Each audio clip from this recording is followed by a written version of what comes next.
৪৫,১৯১ কোটি টাকা ব্যয়ে ২৫টি প্রকল্প অনুমোদন করেছে জাতীয় অর্থনৈতিক পরিষদের নির্বাহী কমিটি একনেক।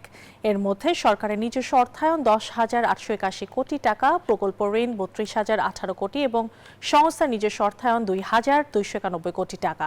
রোববার প্রধান উপদেষ্টা এবং একনেক চেয়ারপারসন ডক্টর মোহাম্মদ ইউনূসের সভাপতিত্বে পরিকল্পনা কমিশনের এনইসি সম্মেলন কক্ষে অনুষ্ঠিত একনেক সভায় এই অনুমোদন দেওয়া হয়েছে।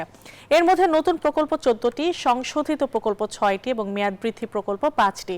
উল্লেখযোগ্য প্রকল্পের মধ্যে রয়েছে উত্তরের জনপদে উন্নত চিকিৎসার লক্ষ্যে ১০০ শয্যা বিশিষ্ট বাংলাদেশ চীন মৈত্রী জেনারেল হাসপাতাল স্থাপন।